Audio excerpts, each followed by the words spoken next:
મહત્વની સુરતથી હવે વાત કરવી છે, જ્યાં ભાજપના નેતાને ભપકો કરવો ભારે પડ્યો છે। હવા એટલી કે હવે ફાયરિંગ પણ કરશો તમે? આ સવાલ એટલા માટે ઉઠાવવો પડે છે કારણ કે તમે ભાજપના નેતા છો, તો શું તમે કશું પણ કરી શકો છો?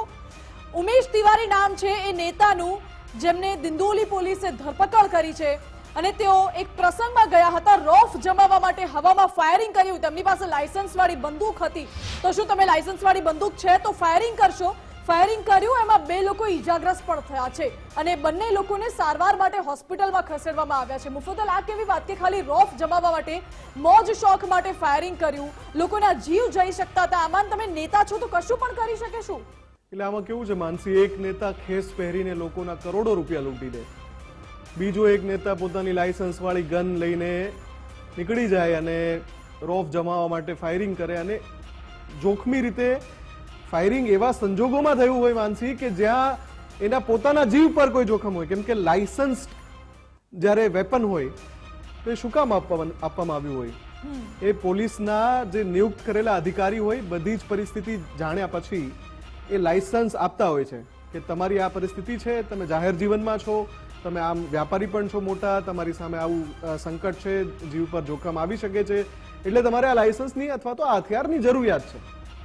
પણ અહીંયા તો રોલા પાડવા માટે, એટલે મેં શરૂઆતમાં કહ્યું ને કે એક ખેસ આવી જાય, કોઈ પર્ટિક્યુલર પક્ષની વાત નથી, પણ જ્યારે તમે જાહેર જીવનમાં છો અને તમારી પાસે કોઈ પક્ષનું નામ છે અથવા તમે સભ્યપદ છે, એટલે તમે જનતાથી અલગ છો એવો એક વહેમ હોય, એવો એક ભ્રમ હોય તો કાઢી નાખજો। અને પોલીસે સરસ કામગીરી કરી છે, તાત્કાલિક આ શખ્સની ધરપકડ કરીને એનું સરઘસ પણ કાઢ્યું છે, જેથી એને ખબર પડે કે જે ભેદ રેખાએ ચૂકી ગયા છે એ પણ એક જનતા જ છે ભાઈ, એક સામાન્ય નાગરિક જ છે, અને એને પણ બધા જ કાયદા કાનૂન લાગુ પડે છે। જે લો એન્ડ ઓર્ડર સાચવવાની જવાબદારી પોલીસની છે, તો લો એન્ડ ઓર્ડરને સમજીને એમાં રહેવાની ફરજ નાગરિકની છે, અને એ પણ એક નાગરિક જ છે, ઉમેશ તિવારી નામનો શખ્સ। એટલે ભલે એણે આવી રીતે કર્યું, પણ પોલીસે સરસ કામગીરી કરી છે અને તાત્કાલિક એની ધરપકડ કરી છે।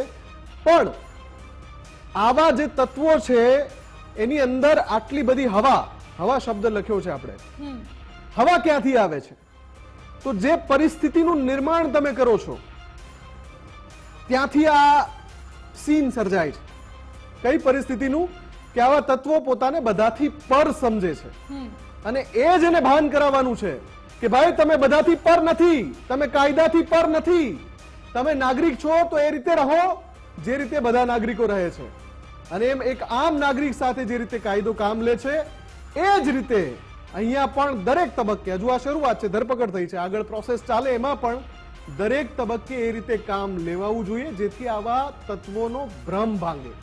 જી બિલકુલ, તમે પ્રજાના પ્રતિનિધિ છો, જ્યારે પક્ષના મોટા નેતાઓ એવું કહેતા હોય કે અમે પ્રજાની સેવા કરવા માટે આવ્યા છે, તો શું તમે અહીંયા રોફ જમાવવા માટે આવો છો? તમારી પાસે લાયસન્સ છે તો શું તમને હક મળી ગયું છે? તમે ગમે તે ગુનો આચરી શકો છો? એવું બિલકુલ નહીં ચાલે, કારણ કે આ ગુજરાત છે, અને ખાસ કરીને જ્યારે આ પ્રકારે રોફ અને મોજ શોખ માટે લોકોના જીવ જોખમમાં મુકાય, ત્યારે પોલીસની આ ખૂબ સરાહનીય કામગીરી કહી શકાય કે જનતા અને નેતા માટે કાયદો એક સમાન છે, એ સંદેશ પોલીસે પાઠવ્યો છે।